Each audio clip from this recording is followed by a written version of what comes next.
Hi guys, Chris here with Super Savvy Travelers. Hey, today I was talking to a client of ours, and this client is actually setting up a business. They're actually going to run a B&B, and so they wanted a little advice on that because we've been running our B&Bs for about 4 years now, 4 or 5 years, and recently we just got Casa Cristina up and running in Santa Domenica, Talao, and it's gorgeous, and we've had rave reviews. It's a beautiful, super comfy place to stay. So there's my commercial for Casa Cristina. Now, the reason I'm doing this video is because I think that certain properties, specifically in the more touristy areas, might be seeing a drop in property values or cost.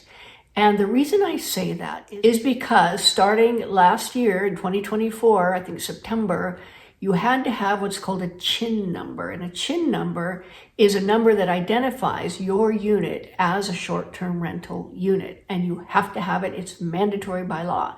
By the way, it's also mandatory to display your CHIN number in a prominent place on your unit so that people can see it. And if you fail to do either one of those things, there's a penalty. Now, in addition, if you don't have a CHIN number or a certificate of habitability, which you will need to get your CHIN number, you won't be able to list them on the Airbnbs and the VRBO platforms at all. They won't even allow you to do it. So it won't be possible unless you have a lot of friends and family. And even then, it's going to be a little bit difficult because you want to be legal. You just want to be legal. It's just a lot easier and a lot less headache if you just do it right.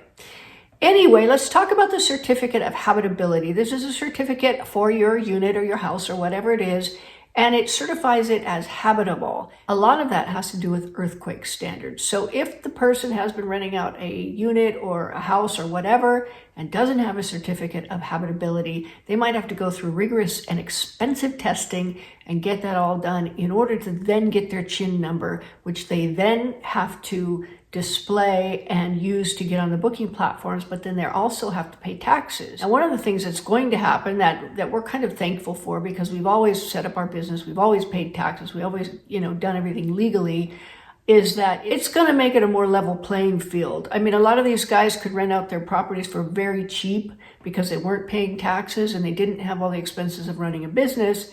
And it was tough to compete with that sometimes because you have to pay your taxes on it and you have to run your business and you have to do all the things that you have to do. So in a way, I think it's a good thing. Now, why do I think that's going to affect the property market? Well, a lot of people that we know have been renting out their houses or units or whatever under the table. They didn't have it set up as a business. They didn't pay taxes on it. They just rented out a room or they rented out their vacation apartments. I would have to say a lot of people have done that, many that we know. And now they're not going to be able to do that. They're not going to be able to list things on Airbnb or anything else without the CHIN number. So a lot of people, I think, are not going to get the CHIN numbers. I don't think they're going to go to the trouble and hassle of getting the certificate of habitability. They may not be able to get a certificate of habitability. And they probably don't want to get on the radar of having a place that now is a rental because maybe somebody might look a little at the years past. Who knows?